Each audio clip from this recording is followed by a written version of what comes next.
Hello everyone, स्वागत है बेटा आप सबका हमारे इस नए लेक्चर में कोऑर्डिनेट ज्योमेट्री के। और बेटा मुझे पूरी उम्मीद है कि पॉइंट वाला जो चैप्टर हम पढ़ रहे हैं, जिसमें हमने स्पेशल कोऑर्डिनेट्स को डिराइव कर लिया था और बहुत सारे उस पर हमने सवाल देखे थे, आपको बहुत अच्छे से समझ में आया होगा। अगर थोड़ा भी बेटा आपका डाउट रह रहा है तो मैं बेटा स्ट्रिक्टली आपको एडवाइस करूंगा कि या तो आप वीडियोस दोबारा देखिए या आप कमेंट से बच्चों डाउट में पूछिए, क्योंकि जब तक आप पूछेंगे नहीं तब तक बेटा आपके डाउट्स क्लियर हो पाएंगे नहीं।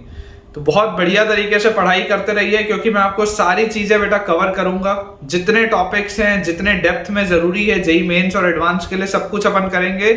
लेकिन उसके लिए आपका भी इनपुट चाहिए कि आप बहुत मेहनत करें इन वीडियोस के साथ साथ। तो चलिए बेटा आज का अपन लेक्चर स्टार्ट करते हैं। आज बहुत सारे हम सवाल करेंगे, थियोरेटिकल पॉइंट्स भी देखेंगे और बहुत मजा आएगा आज अपने को लेक्चर में। लेकिन आज का बेटा लेक्चर स्टार्ट करने के पहले जितने भी बच्चे अब तक हमारे टेलीग्राम चैनल को ज्वाइन नहीं किए हैं, सबसे पहले इस वीडियो की शुरुआत में ही आप हमारे टेलीग्राम चैनल को ज्वाइन करिए। टेलीग्राम चैनल का बेटा ज्वाइनिंग लिंक हमारे डिस्क्रिप्शन बॉक्स में नीचे लिखा हुआ है। उसे ज्वाइन करने से आपको दो बेनिफिट है। वो बेनिफिट क्या है? बेनिफिट ये है बेटा आपके पास कि सबसे पहले तो मैं जब भी लेक्चर यूट्यूब में पोस्ट करता हूँ उसका एक क्रिएटिव मैं इमीडिएटली टेलीग्राम चैनल में भी शेयर करता हूं, ताकि आपको ये अपडेट मिल जाए कि हाँ भाई एक नया लेक्चर आज पोस्ट हुआ है। सेकंड बेनिफिट बेटा हमारे पास ये आ जाता है कि अगर आप लेक्चर्स देख रहे होंगे तो आपको ये बात तो पता है कि मैं क्लास में बहुत सारे आपको सवाल कराता हूं, लेकिन बेटा उतने सवाल सफिशिएंट नहीं है for JEE mains and advance. जरूर मैं आपको वो कंसेप्ट के सवाल करा रहा हूं जो एडवांस लेवल में आते हैं, लेकिन आपको बच्चों खुद की प्रैक्टिस के लिए भी और ज्यादा सवालों को करने की जरूरत है। तो वो एक्स्ट्रा जो क्वेश्चंस है वो मैं आपको पोस्ट करूंगा आपके टेलीग्राम चैनल में, ताकि आपकी पढ़ाई और बेहतर हो पाए। तो चलिए शुरुआत करते हैं बच्चों आज के लेक्चर के साथ, और जल्दी से आप लोग तब तक वीडियो को लाइक कर दीजिए। तो आज के बेटा लेक्चर का हमारे पास जो पहला क्वेश्चन लिखा हुआ है, first question of today's lecture is, question हमें दिया है coordinates of 3 points, coordinates of 3 points, coordinates of 3 points ABC, 3 points ABC are 4,1, 5,-2, 4,1, 5,-2 and 3,7. 4,1, 5,-2 and 3,7. Find the possible coordinates. Find the possible coordinates. Find the possible coordinates of D. Find the possible coordinates of D such that ABCD is a parallelogram. Such that ABCD is a parallelogram. ये अपने पास बेटा सवाल लिखा है कि आपके पास अगर एक ट्राइंगल के 3 पॉइंट्स के कोऑर्डिनेट्स दिए हुए ABC के, तो पॉइंट डी के कोऑर्डिनेट्स क्या होंगे such that ABCD is a parallelogram. तो बच्चों देखो इस सवाल की ब्यूटी क्या है, इस सवाल में जो अभी फिगर बनेगा वो आपको ध्यान रखना है। स्टार लगा लेंगे बेटा सवाल में, एक न्यू चीज आप सीखने वाले हैं हम। आपको दिया हुआ है कि आपके पास एक कोऑर्डिनेट, एक ट्राइंगल के 3 कोऑर्डिनेट्स दिए हुए, ये ए है, ये बी है, ये सी है, और ये तीनों कोऑर्डिनेट्स आपको नोन है। ठीक है, ये तीनों कोऑर्डिनेट्स आपको पता है। चलिए लिख भी लेते हैं अपन। B कोऑर्डिनेट है 5,2, A कोऑर्डिनेट हमारे पास है 4,1 और C कोऑर्डिनेट हमारे पास 3,7। हमें इसमें बच्चों देखो क्या चीज पता है, हमें इसमें ये चीज पता है कि यार चौथा कोऑर्डिनेट अगर मान लो मैं यहां पर लेता हूं, यहां पर अगर मान लो बेटा मैं चौथा कोऑर्डिनेट यहां लेता हूं, तो ये एक पैरेललोग्राम जैसा आपको बनते हुए दिखाई देता है। ये बात तो आती है समझ में सबको। सिमिलरली बेटा आपका चौथा कोऑर्डिनेट इस साइड पर भी कहीं पे हो सकता था, इस साइड भी कहीं पर हो सकता था, तो यहां पर भी देखो आपको ये एक पैरेललोग्राम इस तरीके से बनता हुआ दिखता है। और बच्चों आपका चौथा कोऑर्डिनेट यहां नीचे भी कहीं पे हो सकता था, यहां पर नीचे कहीं पे, ताकि ये आपको एक ऐसा पैरेललोग्राम जैसा बनता हुआ दिखे। ये 3 पॉसिबल केसेस। अक्सर बच्चों को ये चीज समझने में थोड़ी सी दिक्कत आती है, क्योंकि बेटा आपने ऐसी प्रोफाइल्स कभी देखी ही नहीं। लेकिन जैसा मैं हमेशा बोलूंगा, देखेंगे तो सीखेंगे। अगर आप इस तरीके की चीज देखोगे तो दिमाग आपका चलेगा उस तरीके से। ठीक है, तो एक कोऑर्डिनेट यहां आ सकता है ताकि ये आपको एक पैरेललोग्राम मिले, एक कोऑर्डिनेट यहां आ सकता है ताकि ये आपको पैरेललोग्राम मिले, या एक यहां भी डी आ सकता है ताकि ये आपको पैरेललोग्राम मिले। 3 पॉसिबल केसेस जिसकी वजह से आपका ये पैरेललोग्राम बन सकता है। तो यहां बेटा अगर मैं डॉटेड लाइन से इसको ज्वाइन कर दूं, ठीक है, ये मानते हुए कि अगर ये पैरेललोग्राम होगा तो कुछ इस तरीके की प्रोफाइल हमारे पास आ रही होगी, कुछ इस तरीके की प्रोफाइल हमारे पास आ रही होगी अगर ये पैरेललोग्राम बनेगा तो। पॉइंट डी यहां पर भी हो सकता है, पॉइंट डी यहां पर भी हो सकता है, उसका आप डी डैश लिख लो, या पॉइंट डी यहां पर भी हो सकता है, आप इसको डी डबल डैश लिख लो। पॉइंट डी ये तीनों जगह कुछ भी हो सकता है, यहां पर भी हो सकता है, यहां पर भी हो सकता है, यहां पर भी हो सकता है। अब आपको बच्चों जो चीज पता है, हमको पता क्या है कि अगर ये पैरेललोग्राम होगा, अगर बच्चों ये पैरेललोग्राम होगा तो यार मिड पॉइंट जो आते हैं हाइपोटेनियस के, हाइपोटेनियस बोल रहा हूं, हाँ हाइपोटेनियस के बेटा, डायगोनल्स के, हाइपोटेनियस तो नहीं डायगोनल्स के, तो डायगोनल्स के जो मिड पॉइंट्स होते हैं यार वो तो सेम होते हैं। तो अगर मैं पैरेललोग्राम एबीसीडी पकड़ूं तो बच्चों देखो मुझे एक जो चीज पता है वो क्या है कि यार एसी का जो मिड पॉइंट होगा, AC का जो मिड पॉइंट होगा that will be equal to BD का मिड पॉइंट। AC और BD का मिड पॉइंट क्या होना चाहिए? सेम होना चाहिए। AC और BD का मिड पॉइंट सेम आना चाहिए। अब अगर AC और BD का बच्चों मिड पॉइंट सेम आना चाहिए तो D के कोऑर्डिनेट्स आप मान लो A, B है, मान सकते हैं D के कोऑर्डिनेट्स को A, B, ये 4, 1 है, ये 5, -2 है, ये 3, 7 जो अपने को दिया हुआ। AC का मिड पॉइंट कितना आएगा? 4 + 3 7/2, 1 + 7 8/2 इज 4। ये आ गया AC का मिड पॉइंट। और BD का मिड पॉइंट देखो क्या होगा? BD का मिड पॉइंट तो A + 5/2, A + 5/2, B - 2/2, B - 2/2, यही आना चाहिए अपने पास। कंपेयर अगर बच्चों मैं करूंगा तो यार A + 5 की वैल्यू, A + 5 की वैल्यू 7 के बराबर होगी, तो A की वैल्यू आएगी 2 के बराबर। और B - 2 की वैल्यू, B - 2 की वैल्यू 2 × 4 8 के बराबर होगी, तो B की वैल्यू आएगी 10 के बराबर। तो यार A, B अपने पास क्या आ रहा है? 2, 10 आ रहा है। A, B बच्चों अपने पास आ जा रहा है 2, 10। ठीक है क्या? एक बार देख भी लेते हैं। बिल्कुल सही है बच्चों, A, B will be 2, 10।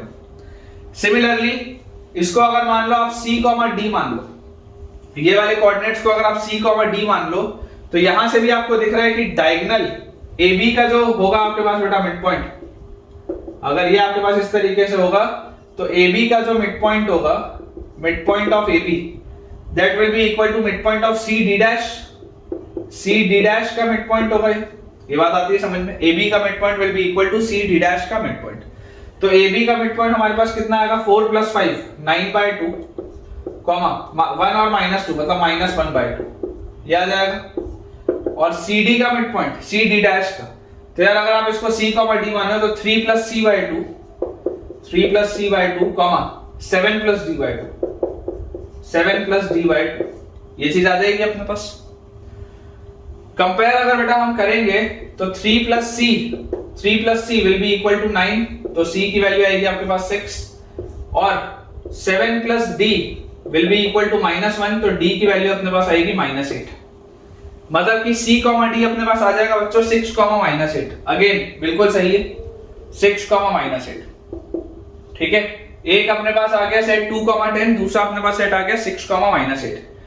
Same goes with कि यार यहां वाले को अगर आप E, F मान लो, यहां वाले को अगर बेटा आप E, F मान लो, तो पैरेललोग्राम ABD'(C), ABD'(C), इस वाले में आपको क्या दिखेगा? इसमें आपको दिखेगा कि यार BC का मिड पॉइंट, BC का mid point will be equal to AD' का मिड पॉइंट, AD' का मिड पॉइंट, ये होना चाहिए। BC का mid point should be equal to AD' का मिड पॉइंट। तो यार BC का मिड पॉइंट क्या है? BC का मिड पॉइंट है 5 + 3 8/2, 4 -2 + 7 5/2, यही है BC का मिड पॉइंट। और AD' का मिड पॉइंट क्या है? 4 + E/2, 4 + E/2, 1 + F/2, 1 + F/2, 1 + F/2, ये अपने पास आ रहा है। कंपेयर अगर बच्चों मैं करूंगा तो मेरे पास यहां से देखिए आ जाएगा 4 = 4 + E/2, मतलब कि देखो 8 - 4, E की वैल्यू तो आ गई 4, और अगर यहां से देखेंगे तो 5 = 1 + F, तो F की वैल्यू आ जाएगी अगेन 4। तो यार ये तो 4, 4 आ गया, ये वाला अपने पास कोऑर्डिनेट आ गया बच्चों 4, 4, बिल्कुल करेक्ट है बेटा। तो आई होप बेटा आपको ये चीज क्लियर हो रही होगी कि यार मैं आपको बोलना क्या चाह रहा हूं, जब भी आप फिगर बनाएं तो थोड़ा ऑब्जर्व करें। अगर आपके पास एक ट्राइंगल दिया हुआ है तो उसको पैरेललोग्राम में कन्वर्ट करने के तीन ही तरीके हैं, आइदर आपका वर्टेक्स यहां आ जाए या यहां आ जाए या यहां आ जाए। तो जो पॉसिबल आंसर आएंगे, आपको बोला जा रहा है find the possible coordinates of D, तो आपका आंसर क्या आ जाएगा? पॉसिबल कोऑर्डिनेट्स हमारे पास हैं, आइदर इट विल बी 2, 10 और इट विल बी 6, -8 और इट विल बी 4, 4, कुछ भी हो सकता है। 2, 10, 6, -8 या बेटा ये हो सकता है 4, 4, कुछ भी चीज आ सकती है। बेटा नोट डाल के एक आप कंसेप्ट लिखेंगे, नोट पुट कर लीजिए, इस पर फिर बेस में आपको एक सवाल भी कराता हूं। नोट ये है कि the sum of x coordinates of the midpoints, the sum of x coordinates of the midpoints, the sum of x coordinates of the midpoints of the sides, midpoints of the sides of a triangle is equal to the sum of x coordinates of its vertices, is equal to the sum of x coordinates is equal to the sum of x coordinates of its vertices is equal to the sum of x coordinates of its vertices। ठीक है, और उसके बाद also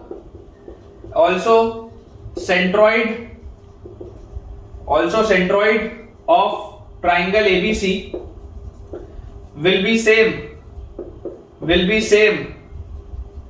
as the centroid of triangle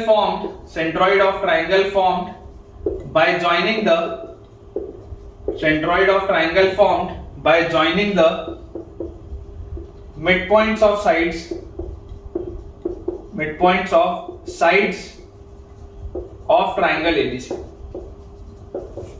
Also centroid of triangle ABC will be same as the centroid of triangle formed by joining the midpoints of sides ABC। ठीक है, ये एक important बेटा पॉइंट है नोट का। पहले आप समझो इसमें मैं आपको बोलना कैसा रहा हूं, एक्सप्लेन मैं आपको करता हूं। इमेजिन करिए ये आपके पास आपका ट्राइंगल दिया हुआ है, ठीक है।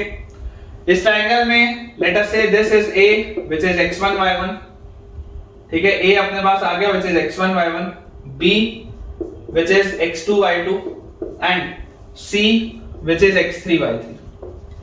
A x1 y1, B x2 y2 and C x3 y3 बच्चों ये अपने पास दिया हुआ है। आप सबको पता है कि सेंट्रोइड के कोऑर्डिनेट्स क्या होते हैं। सेंट्रोइड के कोऑर्डिनेट्स आपके पास आते हैं x1 plus x2 plus x3 by 3, y1 plus y2 plus y3 by 3। ठीक है, सेंट्रोइड के कोऑर्डिनेट्स आते हैं x1 plus x2 plus x3 by 3, y1 plus y2 plus y3 by 3। अब आप इमेजिन करिए कि अगर मैं आपको बोलता हूं कि AB का मिड पॉइंट ले लेते हैं, लेट अस से सम पॉइंट D, ठीक है। BC का अपन मिड पॉइंट ले लेते हैं, लेट अस से सम पॉइंट E, और AC का बच्चों अपन मिड पॉइंट ले लेते हैं, लेट अस से सम पॉइंट F। तो आप सबको इस बात का आइडिया है कि यार D के कोऑर्डिनेट्स क्या आ जाएंगे। D के कोऑर्डिनेट्स आपके पास special case of section formula के हिसाब से x1 plus x2 by 2, y1 plus y2 by 2, यही होगा। F के कोऑर्डिनेट्स आपके पास आ जाएंगे x1 plus x3 by 2, y1 plus y3 by 2, और यहां से अपने पास E के कोऑर्डिनेट्स आ जाएंगे x2 plus x3 by 2, y2 plus y3 by 2, ये आ जाएगा अपने पास, करेक्ट। इसे भी अपन ज्वाइन कर देते हैं, डॉटेड लाइन से इसको भी अपन ज्वाइन कर देते हैं। जो मैं आपको बात समझाना चाहता हूं, वो ये है कि सेंट्रोइड ऑफ ट्राइंगल DEF, बताओ क्या होगा। मान लो अगर मैं आपसे सवाल पूछता कि यार ट्राइंगल DEF ये जो बना है छोटा सा ट्राइंगल अंदर, इसका सेंट्रोइड क्या होगा, what will be it's centroid. तो मैं आपको बच्चों ये बोलूंगा कि अगर आपको इसका सेंट्रोइड बताना है तो आप बोलेंगे इसका सेंट्रोइड होगा इसका x कोऑर्डिनेट पहला वाला, तो x1 plus x2 by 2 plus दूसरा वाला x2 plus x3 by 2 plus तीसरा वाला x1 plus x3 by 2, ये तीनों x कोऑर्डिनेट्स का सम डिवाइडेड बाय 3, यही होता है तीनों x कोऑर्डिनेट्स का सम डिवाइडेड बाय 3। ये इसका पहला x कोऑर्डिनेट, ये इसका दूसरा x कोऑर्डिनेट, ये इसका तीसरा x coordinate. Similarly y coordinate हमारे पास आ जाएगा y1 plus y2 by 2 plus y2 plus y3 by 2 plus y1 plus y3 by 2, और ये पूरी चीज डिवाइडेड बाय 3। ये आ जाएगा क्या अपने पास, सोचो। और जैसी बेटा ये चीज अपने पास आ गई, इसको थोड़ा सा ठीक कर लेते हैं, इसको अपन बेटा ऐसा बनाते हैं, ठीक है। इमेजिन करो बेटा अगर ये वाली चीज अपने पास आ गई तो यार यहां से आप देखिए इसको ऐड अगर करेंगे x1 बाय 2 और x1 बाय 2 मिला के क्या बनाएगा x1, x2 बाय 2 और x2 बाय 2 मिला के बनाएगा x2, x3 बाय 2 और x3 बाय 2 मिला के बनाएगा x3, और नीचे लिखा है बाय 3। यार ये तो यही है, यार ये तो यही लिखा है, देख लो। सिमिलरली y1 बाय 2 और y1 बाय 2 मिला के बनाएगा y1, y2 बाय 2 और y2 बाय 2 ये मिला के अपने पास बनाएगा y2, और y3 बाय 2 और y3 बाय 2 ये अपने पास मिला के बनाएगा y3 और बाय 3। यार आप क्लियरली बेटा देख सकते हैं, आप बहुत साफ साफ बच्चों ये चीज देख सकते हैं कि यार आपके पास सेंट्रोइड सेम आ रहा है। यही मैंने आपको लिखा है, also the centroid of triangle ABC will be same as the centroid of the triangle form by joining the mid points of sides of triangle ABC. Mid points को ज्वाइन करके जो ट्राइंगल बनाओगे इसका सेंट्रोइड और original triangle का centroid same होगा। क्या लिखा है, sum of x coordinates of the mid points of sides of triangle is equal to the sum of x coordinates of its vertices. x coordinates के vertices का sum, x coordinates के vertices का sum is equal to sum of x coordinates of its mid points. ये लिखा ना, sum of x coordinates of its mid points, वही तो चीज किया हूं मैं। इंपॉर्टेंट चीज क्या है, इंपॉर्टेंट चीज सिर्फ और सिर्फ ये है कि इस ट्राइंगल का सेंट्रोइड और बड़े वाले ट्राइंगल का सेंट्रोइड विल बी सेम, ठीक है।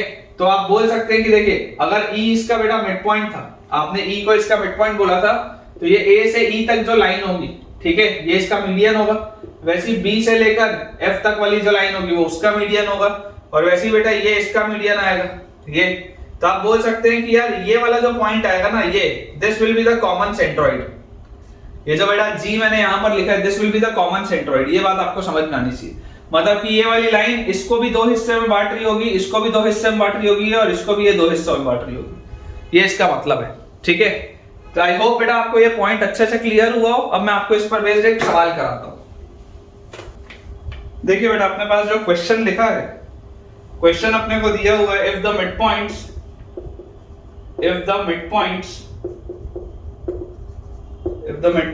of the sides of triangle, midpoints of the sides of a triangle, midpoints of the sides of a triangle are 1,1, 2,4 and 3,5. 1,1, 2,4 and 3,5. Find the coordinates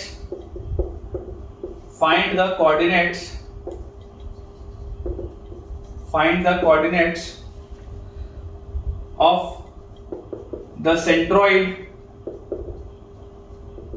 Find the coordinates of the centroid of triangle ABC. ठीक है, लिखा हुआ है the midpoints of the sides of triangle ABC, है ना। यहाँ पर triangle ABC लिख लेते हैं अपन। If the midpoints of sides of a triangle ABC are 1,1, 2,4 and 3,5, find the coordinates of the centroid of triangle ABC। अब देखो इस तरीके का बेटा एक सवाल मैंने आपको कल कराया था, ठीक है ना। कल वाले बेटा लेक्चर में मैंने आपको एक सवाल ऐसा कराया था जिसमें कि अगर आपके पास ट्राइंगल ABC के मिड पॉइंट दिए हों, हालांकि उस समय मैंने आपको सेंट्रोइड नहीं कैलकुलेट कराया था, लेकिन मैंने ओरिजिनल वर्टिसेस आपसे निकलवाए थे।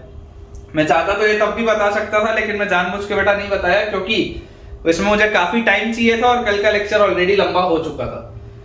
तो आपको बोला जा रहा है if the midpoints of the sides of triangle are 1,1, ये आपको 1,1 दिया है, 2,4 एंड 3,5, ठीक है। ये आपको दिया हुआ है midpoints of the sides of triangle ABC.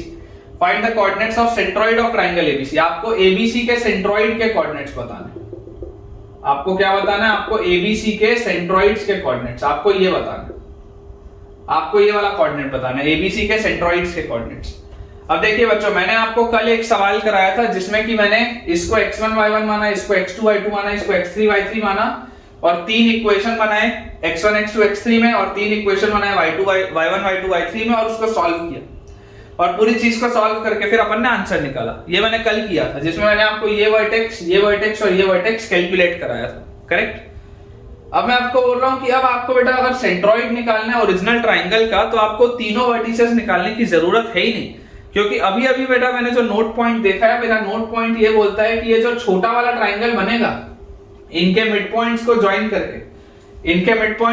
करके ये जो बेटा छोटा वाला ट्राइंगल बनेगा, दिस स्मॉलर ट्राइंगल, मैं 100% इस बात को बोल सकता हूं कि ये जो स्मॉलर ट्राइंगल होगा, इसका जो सेंट्रोइड होगा वो भी यही होगा जो कि ओरिजिनल ट्राइंगल का सेंट्रोइड था। थोड़ी देर पहले मैंने आपके लिए प्रूव किया इस बात को। तो अगर आपको बेटा इसका आंसर निकालना है तो आप डायरेक्टली निकाल सकते हैं, आपको तीनों वर्टिसेस निकालने की जरूरत नहीं है।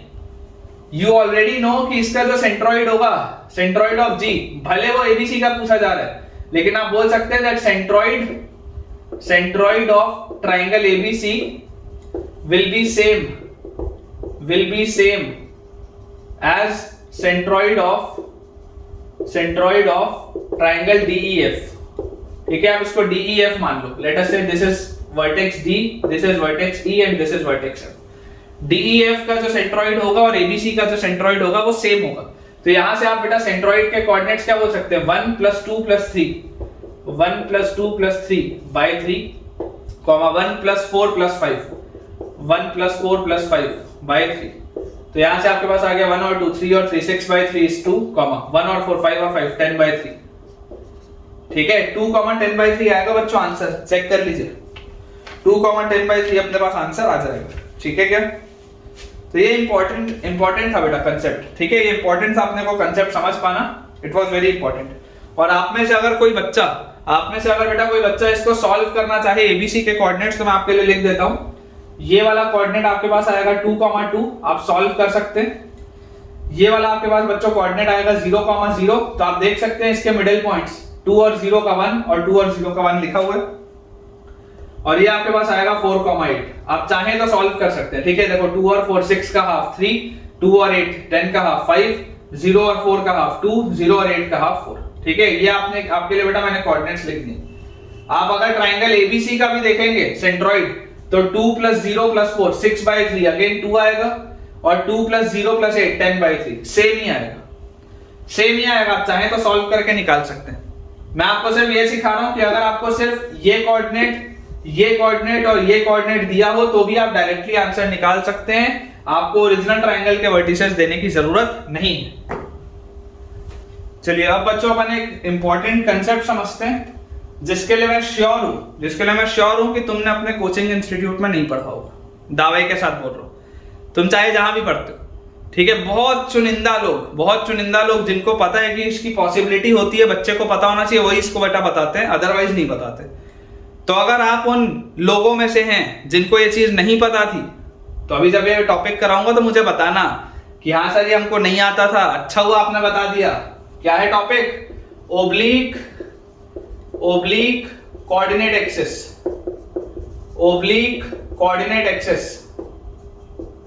अच्छे सवाल बन जाते हैं इस पे, बच्चों को बेसिक ही नहीं पता होता इसका। ओब्लिक कोऑर्डिनेट एक्सिस सिर्फ एक छोटा सा रिजल्ट है बेटा, वो बच्चों को पता नहीं होता, और वो पता नहीं होता तो फिर सवाल नहीं लगते। ठीक है ना, ओब्लिक कोऑर्डिनेट एक्सिस में क्या होता है कि इमेजिन करिए हम हमेशा बेटा ये मानते हैं कि आपके पास जो कोऑर्डिनेट एक्सिस है वो x और y है। हम हमेशा मानते हैं कि आपके पास जो कोऑर्डिनेट एक्सिस है वो x और y है, और ये दोनों के बीच में एंगल 90 डिग्री है। हम हमेशा ऐसा बोलते हैं, हम हमेशा ये बोलते हैं कि आपके पास जो एक्सिस है वो x और y है, और दोनों के बीच का एंगल 90 डिग्री है। मैं आपको बोलता हूं व्हाट इफ कि मेरे पास एक ऐसा कुछ कोऑर्डिनेट एक्सिस आ जाए जिसमें कि दोनों के बीच का एंगल 90 डिग्री ना हो। लेट अस से समथिंग अबाउट दिस। मैं आपको बोल देता हूं कि ये आपका नया कोऑर्डिनेट एक्सिस सिस्टम है, कुछ इस तरीके का, which are inclined at an angle theta। बोल सकते हैं एक ऐसा कोऑर्डिनेट एक्सिस सिस्टम है which is inclined at an angle theta। तो इस कोऑर्डिनेट एक्सिस सिस्टम के लिए अगर बच्चों मैं आपको बोलूं कि बताइए दो पॉइंट्स के बीच का डिस्टेंस क्या होगा, what will be the distance between the 2 points? Let us say this is D1 and D2। चलिए आपको अगर मैं बोल दूं कि D1 D2 नहीं लिखो, आप इसको ऐसा लिख लो, चलो इसको आप लिख लो वर्टेक्स ए एंड बी, ठीक है। इनके बीच की आपको बेटा डिस्टेंस निकालना है, इनके बीच का आपको डिस्टेंस निकालना है इन कौन से एक्सिस सिस्टम में, ओब्लिक कोऑर्डिनेट एक्सिस में। आप इसको एक्स और वाई मत बोलो, एक्स और वाई मत बोलो, अदरवाइज आपको कंफ्यूजन होगा। आप ये एक ऐसा कोऑर्डिनेट एक्सिस सिस्टम रखे हैं जिसमें कि दोनों इंक्लिनेशन है थीटा एंगल पे, दोनों का इंक्लिनेशन किस पे, थीटा एंगल पे। तो यार मैं आपको बेटा एक चीज ये बोल सकता हूं, क्या बोल सकता हूं, चलो इसको ऐसा करते हैं, थोड़ा सा ना और ठीक करते हैं, मेरे को ऐसा लग रहा है कि इसमें तुमको कंफ्यूजन आ जाएगा, थोड़ा सा इसको मैं ऐसा बनाता हूं ताकि क्लियर रहे पिक्चर की हो क्या रहा है। हाँ ये ठीक है, इसको आप मानो ए, इसको आप मानो बी, थोड़ा सा इंक्लिनेशन कर दिया, अभी ठीक है। अगर बच्चों ए के कोऑर्डिनेट्स हैं x1 y1, ठीक है, और b के कोऑर्डिनेट्स हैं x2 y2, a के कोऑर्डिनेट्स हैं x1 y1 और b के कोऑर्डिनेट्स हैं x2 y2, और आपको ये चीज की जानकारी है कि यार ये दोनों कोऑर्डिनेट एक्सिस सिस्टम तो ओब्लिक है, तो बेटा आपको जो समझ में आनी चाहिए बात वो ये है कि अगर ये x1 था तो ये x1 होगा, इसके पैरेलल जो ये लाइन चलेगी, कंसेप्ट तो वही है, इसके पैरेलल ये जो लाइन चलेगी ये x1 होगा।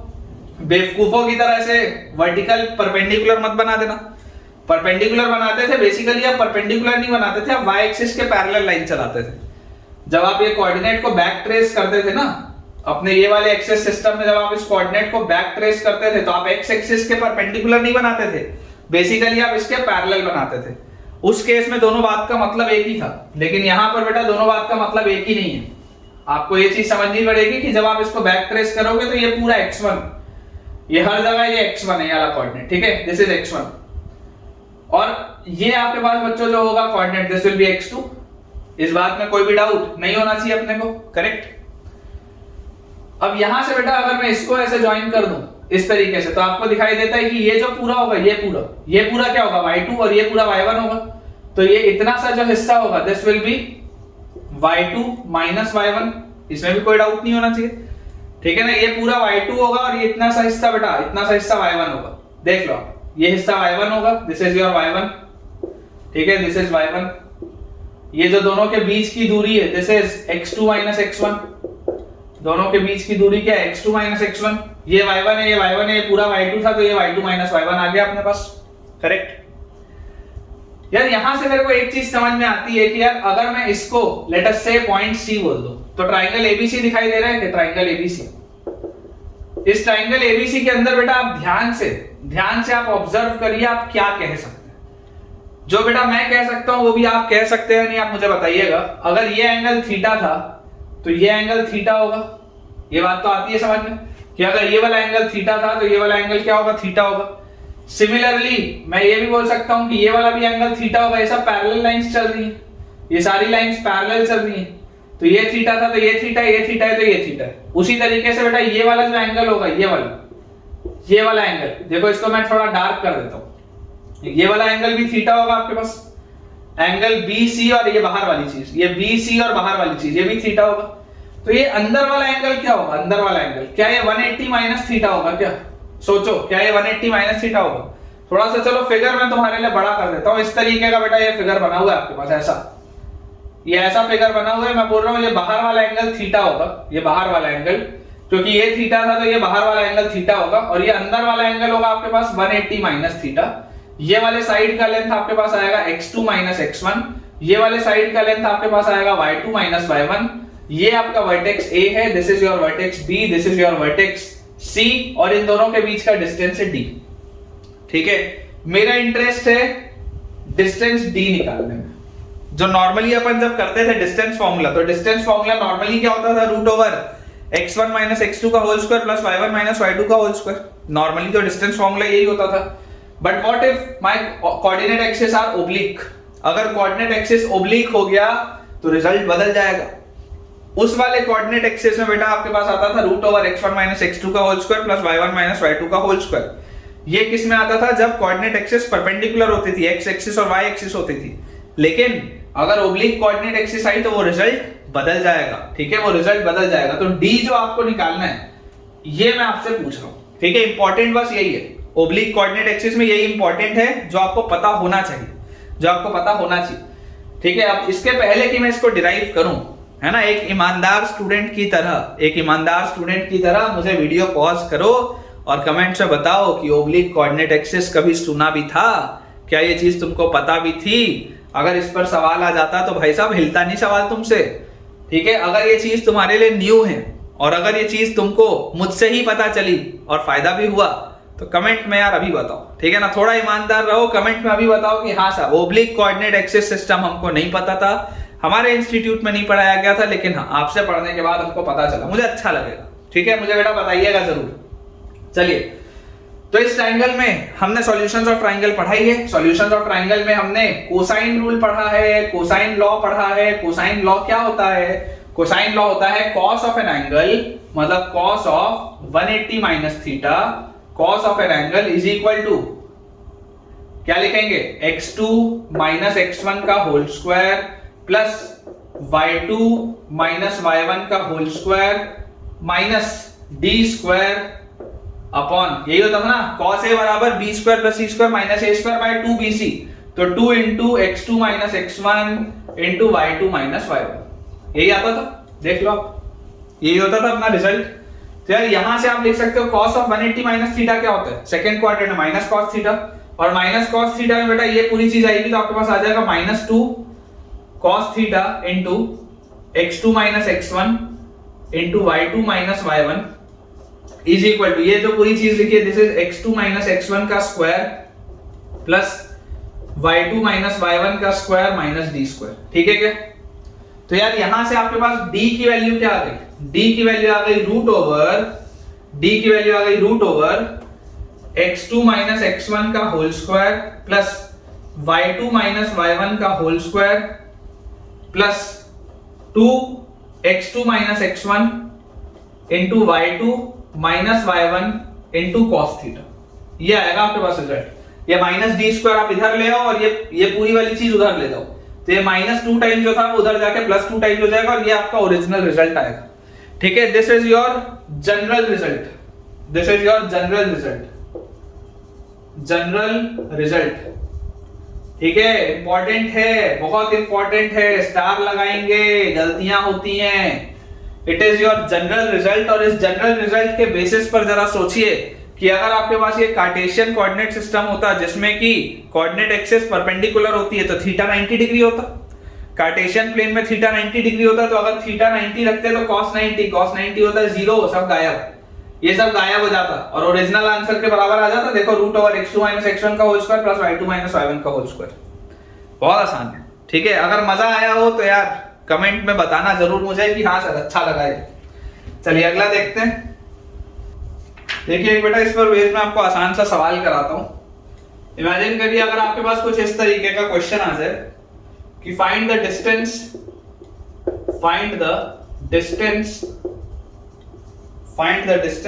between point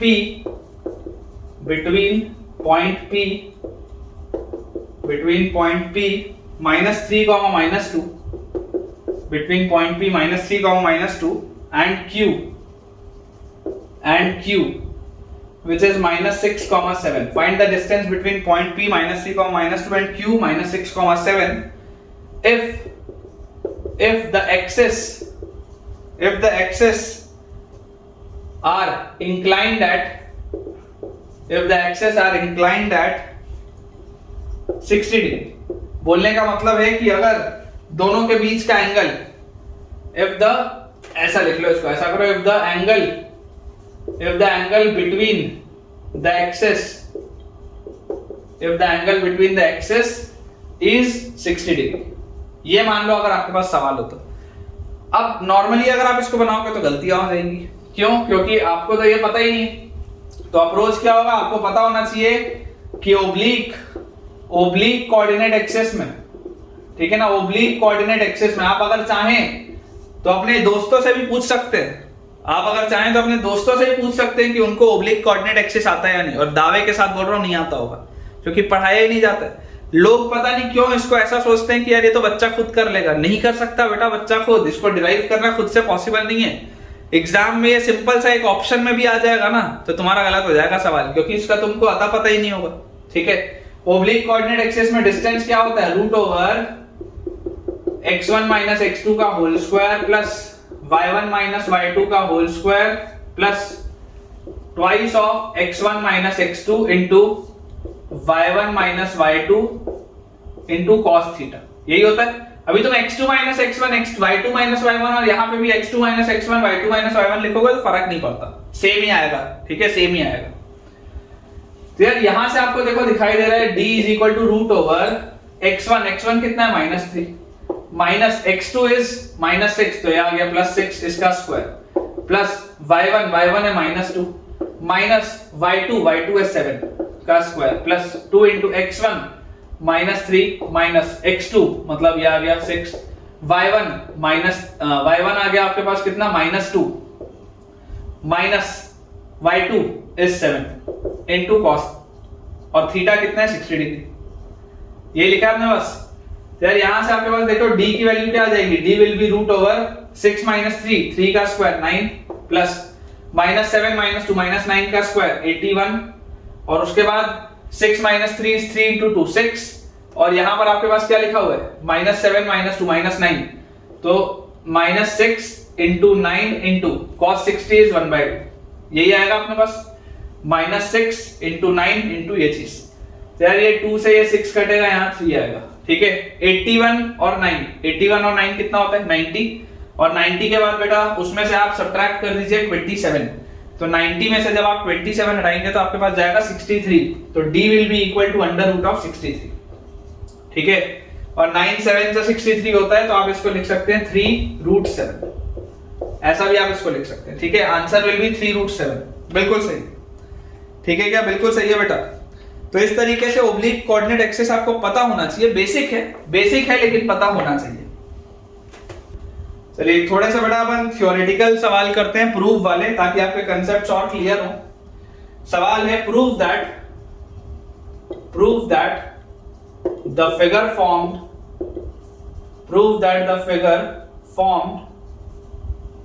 by joining the middle points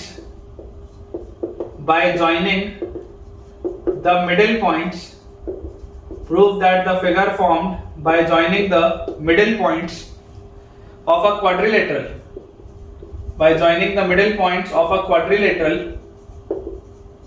is a parallelogram, आपको ये बोला जा रहा है, ठीक है। क्लास 9th का सवाल है, 9th के क्वाड्रिलेटरल चैप्टर में दिया हुआ है, ठीक है ना। क्लास 9th के बेटा क्वाड्रिलेटरल चैप्टर में दिया हुआ है कि prove that the figure formed by joining the middle points of a quadrilateral is parallelogram. बोलने का मतलब क्या है कि आप कोई भी क्वाड्रिलेटरल ले लीजिए बेटा, जनरल से जनरल, बेकार से बेकार, आप कोई भी क्वाड्रिलेटरल ले लीजिए, ठीक है।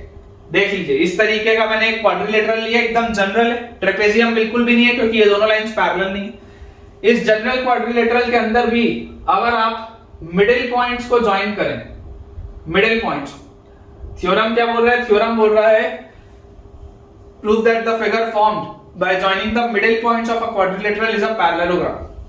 Let us say this is a, B, सी और डी, और आपको बोल रहा है कि इसके मिडिल पॉइंट्स को अगर आप ज्वाइन करें तो मिडिल पॉइंट्स को ज्वाइन करने पर जो क्वाड्रिलेटरल अंदर बनेगा वो एक पैरेललोग्राम होगा, ठीक है क्या, बिल्कुल सही बात। अब इसको आप मान लो E, F, G and H। Class 9th की बुक का सवाल है, 9th के क्वाड्रिलेटरल्स में दिया हुआ है, लेकिन तब हमने इसको किया था मिड पॉइंट थ्योरम से। याद करिए आप A से C, हालांकि तुमको याद होगा नहीं, लेकिन फिर कोशिश करो, दिमाग में जोर लगाओ। A से C ज्वाइन करते थे, मिडिल पॉइंट से 2 पॉइंट्स पे पास हो रही है लाइन, तो तीसरे साइड के पैरेलल होगी, फिर इसमें भी वैसी इसके पैरेलल होगी, इसके इक्वल होगी, ऐसा करके अपन पैरेललोग्राम प्रूफ करते थे, ठीक है ना। इसको बेटा अपन इस तरीके से पैरेललोग्राम प्रूफ करते थे। क्लास 9th के क्वाड्रिलेटरल चैप्टर के अंदर दिया हुआ एक्सरसाइज खोल के देख लो, ये उसका सवाल है। लेकिन मैं इसको चाहता हूं कि आप कोऑर्डिनेट ज्योमेट्री से करें, ताकि आपको थोड़े चैप्टर की फील आए कि हम कर क्या रहे हैं। तो अपन कोऑर्डिनेट ज्योमेट्री से अगर बोलें तो this will be x1 y1, let us say this is x2 y2, this will be x3 y3 and this will be x4 y4। यही आएगा अपने पास x1 y1, x2 y2, x3 y3 and x4 y4। अब इसका ये जो middle point है बेटा, middle points के कोऑर्डिनेट क्या आएंगे, x1 plus x2 by 2, y1 plus y2 by 2, यही होंगे मिडिल पॉइंट्स के mid point. x1 plus x2 by 2, y1 plus y2 by 2। वैसे ये आपके पास आ जाएगा x2 plus x3 by 2, y2 plus y3 y2। उसी तरीके से यहां पर आपके पास बेटा पॉइंट आ जाएगा x1 plus x4 y2 comma y1 plus y4 y2। And g वाला बेटा जो पॉइंट है इसको अपन ऐसा करते हैं, यहां लिख लेते हैं अंदर, तो ये आपके पास जो पॉइंट आएगा that will be x3 plus x4 y2 comma y3 plus y4 y2। ये अपने पास बेटा दिया हुआ है, ठीक है, ये अपने पास दिया हुआ है। अब आपको एक चीज पता है, आपको हालांकि अगेन फिर मैं गलत बोल रहा हूं, तुमको पता होगा लेकिन तुम भूल चुके होगे। एक थ्योरम था बेटा क्लास 9th का, एक थ्योरम था क्लास 9th का कि if in a quadrilateral diagonals bisect each other, diagonals bisect each other, ये ऐसा थ्योरम था, गलती से तुमको अगर याद रह गया हो तो, if in a quadrilateral diagonals bisect each other then that quadrilateral is a parallelogram। ठीक है, मुझसे जो बच्चा 9th में पढ़ा है, मुझसे बेटा जो बच्चा 9th में पढ़ा है उसको याद होगा, है ना, उसको याद होगा क्योंकि मैंने तो रटवा दिया था बिल्कुल। लेकिन जो बाकी बच्चे उनको याद नहीं होगा, क्या लिखा है, if in a quadrilateral diagonals bisect each other then that quadrilateral is a parallelogram। अगर किसी क्वाड्रिलेटरल के अंदर डायगोनल्स बाइसेक्ट करती हैं तो वो क्वाड्रिलेटरल पैरेललोग्राम होता है, ये बात हमको पता होनी चाहिए। तो वहां से बेटा अगर मैं इस बात को जोड़ूं तो यार मेरे पास एक क्वाड्रिलेटरल दिख रहा है EFGH। आप ऐसा करो, आप इसमें निकाल लो if midpoint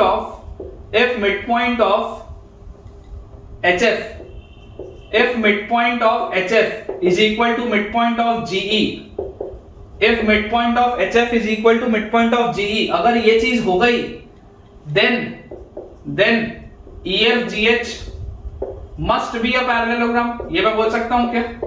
सोच के देखो कि अगर बेटा ये मिड पॉइंट सेम आ गए, अगर मिड पॉइंट सेम आ गए मतलब बाइसेक्शन हो रहा होगा, अगर मिड पॉइंट्स के कोऑर्डिनेट सेम आ गए मतलब बाइसेक्शन हो रहा होगा, और अगर बाइसेक्शन हो रहा होगा तो 100% ये पैरेललोग्राम होगा।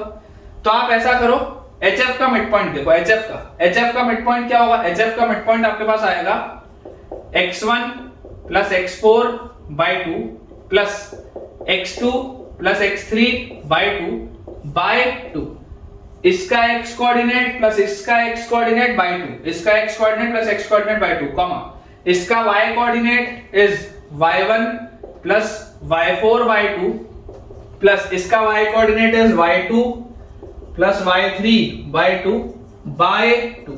ये चीज आएगी अपने पास, ठीक है क्या, ये चीज अपने पास आएगी।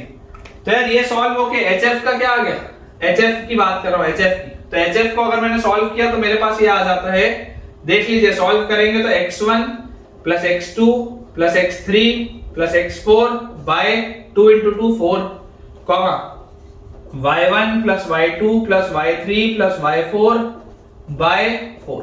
ये आएगा HF का मिड पॉइंट। जरा सोच के देखो, अगर मैं GE का मिड पॉइंट बोलूं, GE की अगर बेटा मैं बात करूं तो GE के मिड पॉइंट में मुझे एक चीज समझ में आती है कि इसका x coordinate which is x3 plus x4 by 2 plus इसका x coordinate is x1 plus x2 by 2 by 2। ये x कोऑर्डिनेट प्लस ये x कोऑर्डिनेट बाय 2 कॉमा इसका y coordinate will be y3 plus y4 by 2 plus y1 plus y2 by 2 by 2। यही होगा क्या इसका y coordinate. देख लो, अगर आप इसको भी सिंपलीफाई करोगे तो यही मिलेगा, इसको भी सिंपलीफाई करने से यही मिला, और इसको भी सिंपलीफाई करोगे तो देखो x1 plus x2 plus x3 plus x4 by 4, y1 plus y2 plus y3 plus y4 by 4 same आ रहा है। तो क्योंकि मिड पॉइंट सेम आ रहे हैं इसलिए आप 100% ये चीज बोल सकते हैं कि EFGH पैरेललोग्राम होगा, क्योंकि मिड पॉइंट सेम आने का अर्थ है कि बाइसेक्शन हो रहा होगा डायगोनल्स का। मिड पॉइंट सेम आने का मतलब क्या है कि जरूर डायगोनल्स का बाइसेक्शन हो रहा होगा, और उसी की वजह से, उसी बाइसेक्शन की वजह से बच्चों ये रिजल्ट अपने पास आ रहा है, ठीक है। तो ये थोड़ा सा अपन ने कोऑर्डिनेट ज्योमेट्री का फील लेते हुए इसको डिराइव किया है, इसको प्रूव किया है, ऑल्दो ये चीज आपके लिए आसान भी थी। अगला बेटा अपने पास जो थ्योरेटिकल सवाल है, just to make yourself more comfortable, है ना, आपको सिर्फ कंफर्टेबल बनाने के लिए इस चैप्टर के साथ आपके पास है prove mid point theorem using coordinate geometry. देखिए मैं आपको बेटा फिर एक बात बोल दूं, आप में से जो भी बच्चे इन लेक्चर्स को देख रहे होंगे, आप बिल्कुल भी बेटा ये मत सोचें कि सर ये सब तो आप क्यों करा रहे हो, ये सब तो आता ही नहीं पेपर में। ऐसा नहीं है बेटा। मैं मानता हूं कि ये सब चीजें पेपर में नहीं आती, लेकिन बेटा इससे आपका कॉन्फिडेंस इंक्रीज होता है, इससे आपके कंसेप्ट क्लियर होते हैं।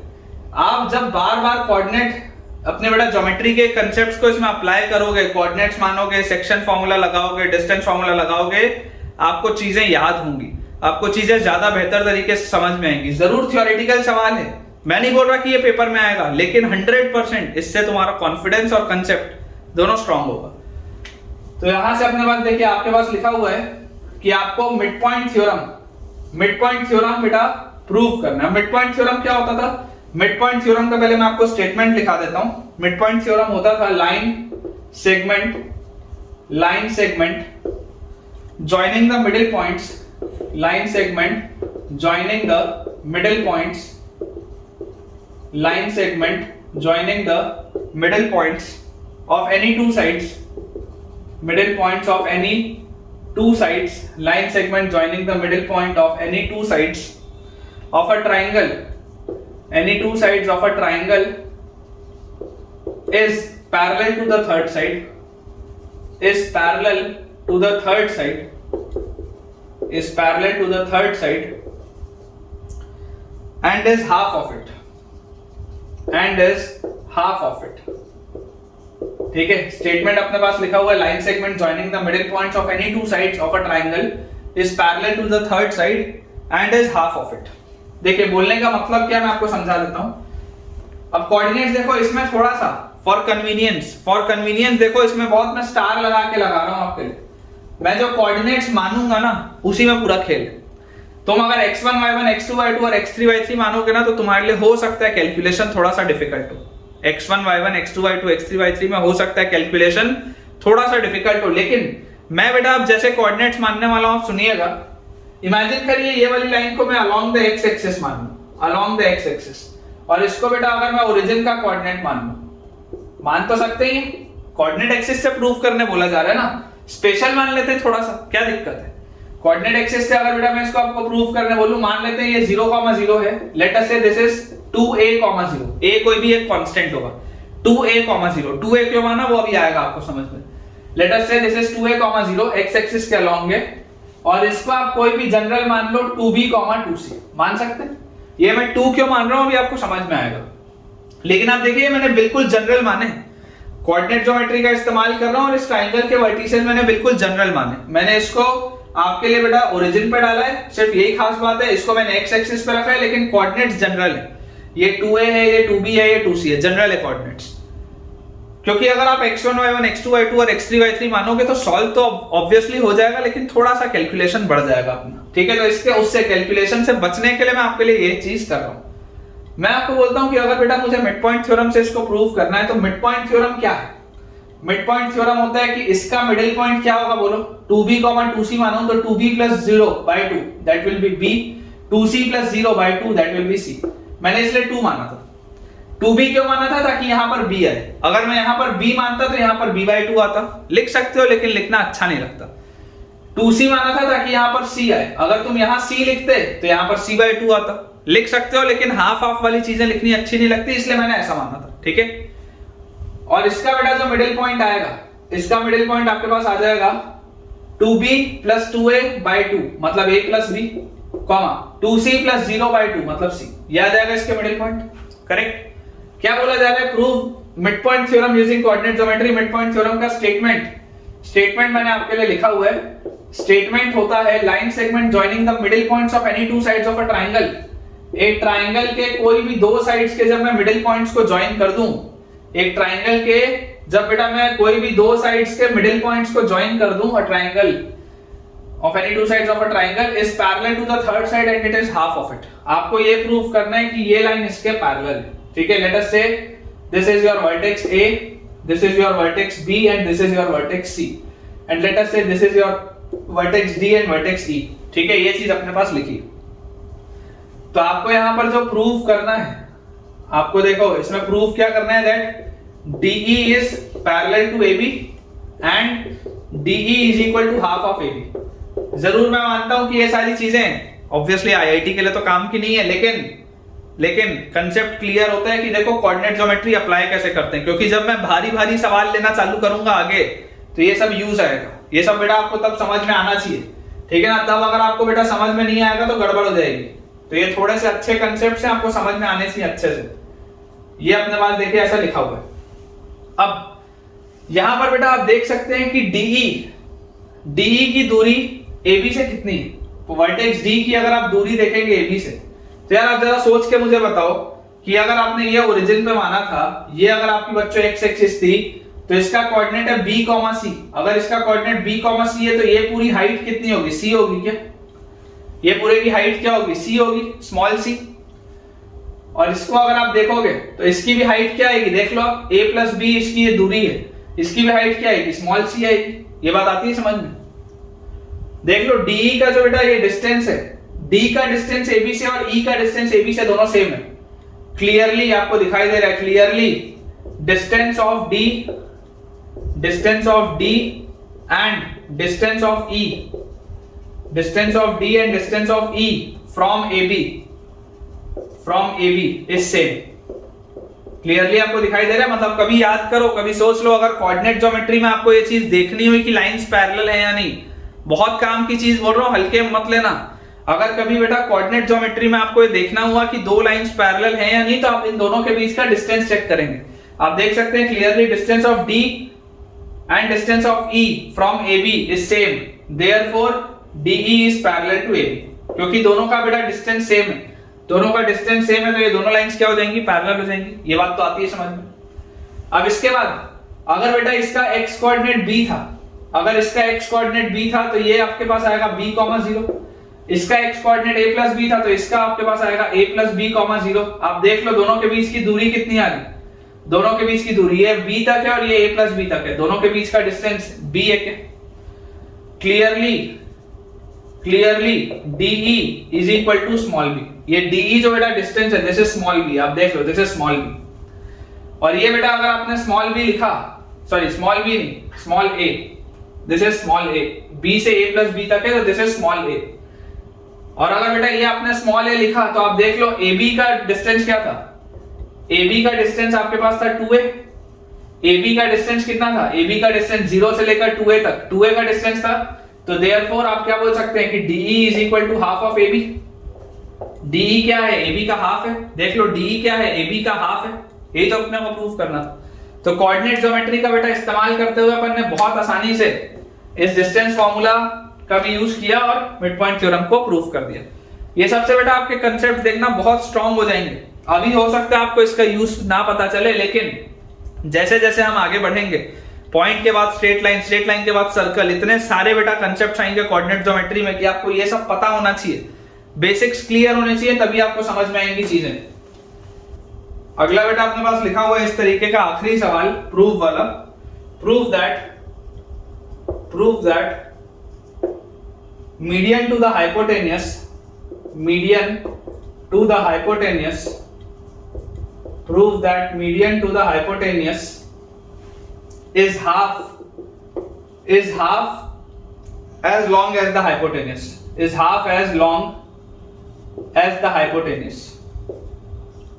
prove that the median to the hypotenuse is half as long as the hypotenuse। ठीक है, अगेन कोऑर्डिनेट ज्योमेट्री से करना है, बोलने की जरूरत है नहीं।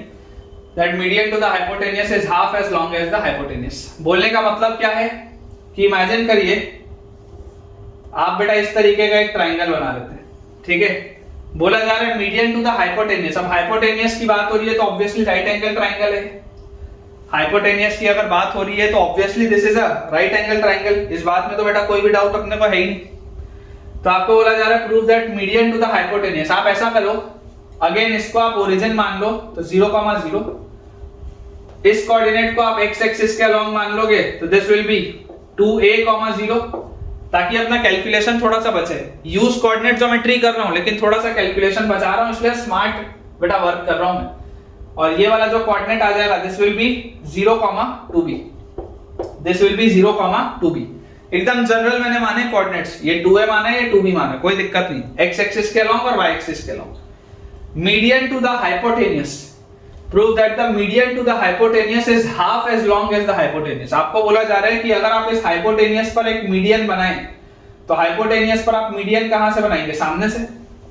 हाइपोटेनियस पर आप मीडियन कहां से बनाएंगे? सामने से। क्लियरली बेटा एक चीज आपको, ये बात मैंने पहले भी बताई थी सॉल्यूशंस ऑफ ट्रायंगल में, और जब मैं आपको ऑर्थो सेंटर और सर्कम सेंटर और सेंट्रॉइड वाली चीजें बता रहा था तब भी मैंने बताया था कि ये लाइन इसके परपेंडिकुलर नहीं है, वो सिर्फ और सिर्फ स्पेशल केसेस में होती है, अदरवाइज नहीं होती। तो ये लाइन और ये लाइन परपेंडिकुलर नहीं है, ठीक है? बिल्कुल ऐसा मत सोचिएगा कि ये परपेंडिकुलर है। बोला जा रहा है median to the hypotenuse is half as long as the hypotenuse. अब बच्चों अगर आपने इस पे मीडियन डाला है तो आपको प्रूव ये करना है कि if this is your vertex A, this is your vertex B and this is your vertex C and let us say this is vertex D, आपको प्रूव करना है AD, CD और BD बराबर है। टू प्रूव में आपके पास क्या है? टू प्रूव में आपके पास लिखा हुआ है AD is equal to BD is equal to CD। ये आपको बेटा प्रूव करना है। Median to the hypotenuse is half as long as the hypotenuse. इस पूरे का ये आधा होगा, तो भाई साहब ये भी तो इसका आधा है, ये भी तो इसका आधा है, मतलब ये तीनों आपस में बराबर होंगे। ये बोला जा रहा है कि ये वाली चीज इस पूरे की आधी होगी, ये वाली चीज इस पूरे की आधी होगी, तो यार ये भी तो इसका आधा है, ये भी तो इसका आधा है, तो तीनों बराबर हो जाएगा, ठीक है? फिर यहां से आप बेटा इस बात को समझो कि डी के कोऑर्डिनेट्स क्या आएंगे, क्योंकि ये मिड पॉइंट है, तो ये मिड पॉइंट है, तो 0 + 2a/2 मतलब a, 0 + 2b/2 मतलब b, ये आएगा आपके पास a, b आएगा क्या इसका मिड पॉइंट? तो जरा मुझे सोच के बताना कि यार डिस्टेंस AD कितना है? डिस्टेंस AD a से d तक की दूरी आ रही है √a² + b², देख लो a - 0 का होल स्क्वायर प्लस b - 0 का होल स्क्वायर, यही यार। डिस्टेंस BD कितना आ रहा है? डिस्टेंस BD अगर आप BD डिस्टेंस देखोगे तो 2a - a का होल स्क्वायर प्लस 0 - b का होल स्क्वायर, 0 - b का होल स्क्वायर, तो यार ये भी तो वही आ रहा है, देख लो 2a - a होता है a, तो a² + b², वही आ रहा है। CD का अगर बेटा मैं लेंथ देखूंगा तो CD क्या आएगा? √a - 0 का होल स्क्वायर प्लस a - 0 का whole square plus b - 2b का होल स्क्वायर, b - 2b का होल स्क्वायर, तो यहां से आपके पास ये भी तो वही आ रहा है, √a² plus b - 2b - b का whole square is b², same ही तो आ रहा है यार, देख लो आप। Distance of AD, distance of BD and distance of CD same ही तो आ रहा है, यही तो प्रूव करना था। सिर्फ इतनी सी तो बेटा बात अपने को प्रूव करनी थी, ठीक है? कि ये आपके पास तीनों डिस्टेंस क्या आ जाएंगे? सेम आ जाएंगे। इसके बाद बेटा मैंने आपको एक चीज बताई थी फर्स्ट लेक्चर में कि एक पैरेललोग्राम के अंदर sum of the squares of the sides of a parallelogram is equal to the sum of the squares of its diagonals, ठीक है? ये बेटा मैंने आपको बताया था कि एक पैरेललोग्राम के अंदर आपके पास जो डायगोनल्स के स्क्वायर का सम होता है, ठीक है ना? ये अपन ने एक स्टेटमेंट देखा था फ्रॉम लेक्चर 1, मैं लिख देता हूं फ्रॉम लेक्चर 1, मैंने आपको ये चीज बताई थी और बोला भी था कि बाद में बताऊंगा, तो अब ये वो बाद आ चुका है, ठीक है? ये लास्ट पॉइंट रहेगा आज के लेक्चर का। फिर अगले लेक्चर में अपन पोलर कोऑर्डिनेट्स और हार्मोनिक कॉन्जुगेट का पूरा बढ़िया से कंसेप्ट समझेंगे, और उसके बाद फिर एक फ्रेश अपना टॉपिक आएगा जो कि छोटा सा टॉपिक है, हालांकि क्लास 12th का है, लेकिन अभी बताना पड़ेगा ताकि आपको आगे की चीजें समझ में, ठीक है ना? तो अभी अपन सबसे पहले ये लास्ट वाली आज चीज देखते हैं जो लेक्चर फर्स्ट की है। फर्स्ट लेक्चर में मैंने आपको बताया था कि एक पैरेललोग्राम अगर आपके पास हो तो इस पैरेललोग्राम में if this is A, B, C and D, तो अगर ये स्मॉल a है तो ये भी स्मॉल a होगा, अगर ये स्मॉल b है तो ये भी स्मॉल b होगा, क्योंकि ऑपोजिट साइड्स इक्वल होते हैं। ये डायगोनल अगर बच्चों D1 है और ये वाला डायगोनल अगर आपके पास D2 है, तो आपको ये चीज पता होती है कि twice of a² + b² is equal to D1² + D2², twice of a² + b² is equal to D1² + D2²। ये अपन ने लेक्चर 1 में देखा था, मैं आपको इसका प्रूफ कराता हूं, ठीक है? ये लास्ट चीज रहेगी आज के लेक्चर की। देखिए कोऑर्डिनेट ज्योमेट्री का अगर बेटा मैं यूज करूं तो मैं आपको बोल देता हूं कि अपन एक जनरल पैरेललोग्राम बनाते हैं इस तरीके का। एक जनरल अपन बच्चों पैरेललोग्राम बनाते हैं, और इस पैरेललोग्राम में एक कोऑर्डिनेट को अपन फिक्स कर देते हैं ओरिजिन पे, कर सकते हैं। ये वाले कोऑर्डिनेट को आप रख लो a, 0 रख सकते हो, कोई दिक्कत की बात नहीं है। ये वाले कोऑर्डिनेट को आप रख लो b, c, इन जनरल रख सकते हैं हम। और इससे बेटा देखो आपके पास ये क्या आ जाएगा, ये वाला कोऑर्डिनेट, तो आप देखेंगे कि क्योंकि ये वर्टिकल मतलब ये हॉरिजॉन्टल लाइन है और ये उसके पैरेलल लाइन है, तो अगर ये b है इसका कोऑर्डिनेट और इसका डिस्टेंस a है, इस साइड का डिस्टेंस a है, तो अगर ये a है तो ये भी a होगा। इसका मतलब ये वाला कोऑर्डिनेट आएगा बेटा a प्लस बी कॉमा, ये अगर हाइट c है तो ये हाइट भी c होगी, तो a plus b comma c। एक बार थोड़ा सा ध्यान से देख लीजिए बेटा जो मैंने लिखा है, इसमें कोई कंफ्यूजन नहीं होना चाहिए। ये 0,0 माना है, इसको a,0 माना है, बिल्कुल जनरल है। इसको b,0 माना है, बिल्कुल जनरल है। लेकिन उसको जबरदस्ती जनरल मत मानो, पैरेललोग्राम की प्रॉपर्टी भी तो लगाओ, है ना। जबरदस्ती उसको e, f या d, e मत मानना। जनरल मानने का मतलब ये नहीं है कि बेवकूफी करे। सोच के देखो कि अगर इस साइड का लेंथ a है तो इस साइड का भी तो लेंथ a होगा। तो अगर ये b दूरी पर है तो इससे आप a और आगे आ जाओ तो a प्लस b होगा। अगर ये हाइट c है तो ये हाइट भी तो c होगी, तो वहां c लिख दो, आसान, ठीक है। अब बेटा जैसे ये चीज हमने लिख ली तो यार ये वाले साइड का लेंथ कितना है, ये वाले साइड का लेंथ देखो आपको क्या बोला जा रहा है। Let us say this is vertex a, this is vertex b, this is c and this is d। तो मुझे प्रूव क्या करना है, मुझे प्रूव यहां पर करना है ab square plus bc square plus cd square plus ad square is equal to ac square plus bd square, sum of the squares of the diagonals, ठीक है। तो यार ab क्या है, ab का लेंथ तो स्मॉल a है, तो ये तो स्मॉल a लिखा है, स्मॉल a का स्क्वायर। bc का लेंथ कितना है, bc का लेंथ, तो bc का लेंथ है a plus b minus a, और उसका स्क्वायर लिखा है ना, तो आप यहां पर लिख सकते हैं a plus b minus a plus b minus a का whole square plus c minus 0 का होल स्क्वायर। यही होगा क्या बेटा, ये पूरी चीज एक साथ है, ये पूरा का पूरा bc का स्क्वायर, bc का स्क्वायर लिखा ना, इसलिए मैंने रूट नहीं लगाया क्योंकि स्क्वायर लगा। bc का square will be a plus b minus a का whole square plus c minus 0 का होल स्क्वायर। cd का स्क्वायर, cd का स्क्वायर कितना आएगा, ये a plus b minus a का होल स्क्वायर और फिर c माइनस c का होल स्क्वायर। तो यार ये तो a स्क्वायर ही आएगा, अगर ये स्मॉल a था तो वो भी तो स्मॉल ही आएगा यार। और ये आपके पास देखो कितना आ जाएगा, ये आपके पास आ जाएगा बेटा यहां से b माइनस 0 का whole square plus c minus 0 का होल स्क्वायर, तो b square plus c square, ये भी एक साथ है, b माइनस 0 का whole square plus c minus 0 का होल स्क्वायर, ये अपने पास आ जाएगा। तो अगर आप LHS को ही देखोगे, ये आपका LHS है, तो अगर आप LHS को ही बच्चों थोड़ा सा और ध्यान से देखोगे तो आपके पास ये a और माइनस a तो कट गया, तो ये a square plus a square क्या आ गया, 2a स्क्वायर, फिर b square plus b square 2b square, फिर c square plus c square 2c square, तो आपके पास आ गया twice of a square plus b square plus c square. LHS यही है, LHS में आपके पास यही चीज आ रही है, देखो twice of a square plus b square plus c square. इसको यहां से मैं मिटा देता हूं, ठीक है ना, इसमें आपको कंफ्यूज नहीं होना, अदरवाइज तुम इसके ab को उसमें कंफ्यूज कर दोगे। इसको हटा देते हैं, यहां पे बस देखो a स्क्वायर, यहां से आ गया b square plus c square, यहां पे आ गया a स्क्वायर, यहां पे आ गया b square plus c square. इसको सॉल्व किया तो this is twice of a square plus b square plus c square. अब हम देखते हैं RHS को। RHS हमारे पास क्या है, RHS हमारे पास है बेटा डायगोनल्स का स्क्वायर, तो AC क्या होगा, a प्लस b का होल स्क्वायर, AC का square will be a plus b का होल स्क्वायर प्लस c का स्क्वायर, a प्लस b का होल स्क्वायर प्लस c का स्क्वायर, यही आएगा। और प्लस BD का स्क्वायर, BD का स्क्वायर हमारे पास क्या आएगा, BD का स्क्वायर हमारे पास आ जाएगा b माइनस a का whole square, b minus a का whole square plus c square, b minus a का whole square plus c square.